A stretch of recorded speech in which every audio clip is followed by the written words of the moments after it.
Been a couple of close calls. How important is it just to get a win, just to get the confidence? Yeah, I think the first couple of weeks we've played some pretty good footy, just in patches.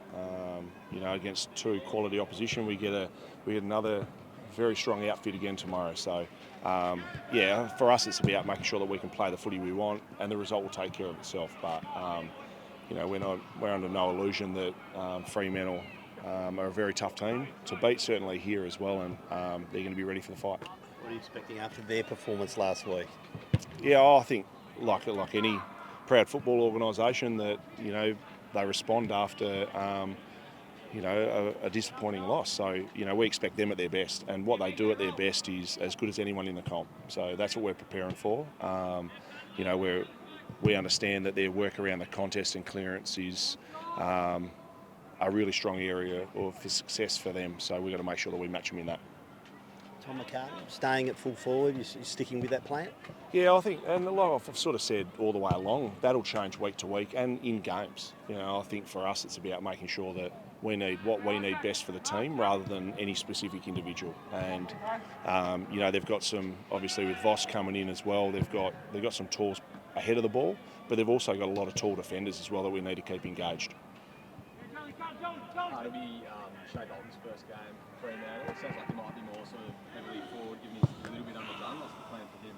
Yeah, he's like any of their dangerous players. It's one we've got to be aware of. I think the thing with Shea is we've seen at his time at Richmond what he can do on a football field, and he's a phenomenal talent and a huge addition to their football club. So, we need to make sure that we're aware of what he does, whether he's ahead of the ball or he comes up around the stoppage and provides an extra through periods.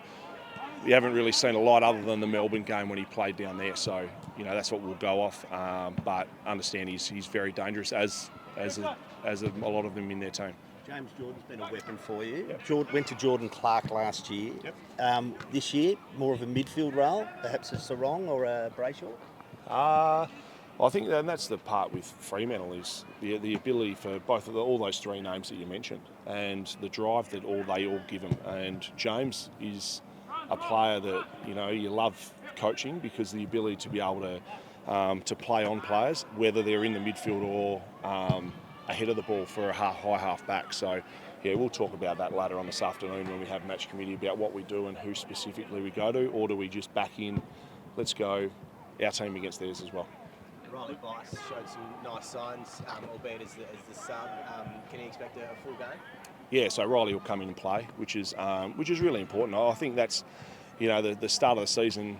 We have some people out or from our best 22, but the excitement that a lot of these young kids give, what he showed when he come on, certainly at the back half against the reigning premiers in a really heated game as well. He was phenomenal. So, it's a great story. Mature kid, gets a chance at VFL and now a chance at AFL, and his run, his ball use, it's really important for our team.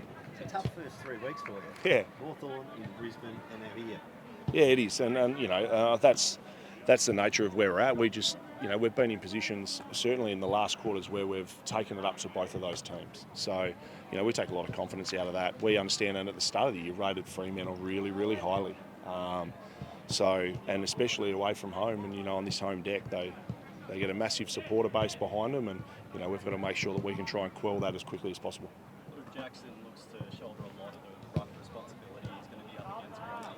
It's going to be a pretty epic battle. Has that come into the planning, bringing in a few inclusions of you? Yeah, it has, and what we prepare with Luke is what he can provide, certainly around the contest, and his mobility and the impact he can have at ground level, and the presence following up from the ruck contest. So, we've got to be aware of that. That's also one of Brodie's strengths as well when he's playing his best footy. So, we expect obviously a bit of help from some of our players with Brodie, but also Luke will get that as well. So, it's just one of those enticing battles that you're looking forward to watching. And it's been a pretty close call for a couple of games so far. You haven't started the season 0-3 since 2017. Do you take any solace from the fact that you've been all the way to the semis that year? That's a long way away from where I'm looking.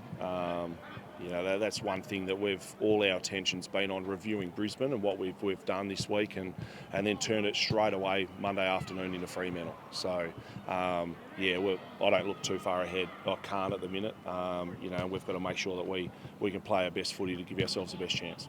Freo are short a couple of their best 22. Will it be a missed opportunity if you don't get the win tonight? No, not at all. I think, and one thing I said to the playing group is we want to make sure that we're building a brand of footy that we want to play consistently throughout the year. And we've shown throughout periods that we've done that. We just haven't done it for long enough against the best teams, and Fremantle's another one of those. So, no, we certainly won't look at it as anything else other than a win. If we get it, great, but if we don't, well, then we'll review it and prepare like we normally would against North Melbourne the following time.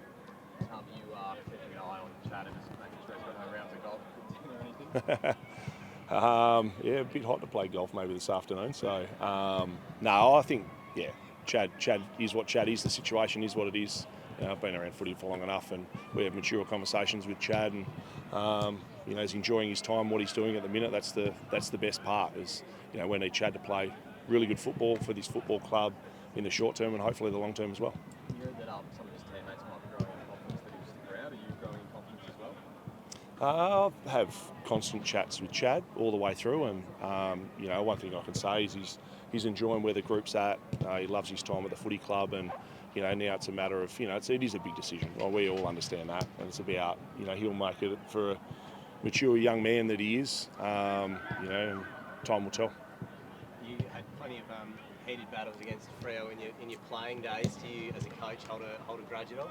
No, not at all. I think, and the thing that we sort of certainly respect about Fremantle is what they do on the field.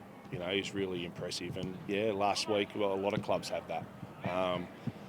So what we have to do is make sure that we're preparing for them at their best. We expect that.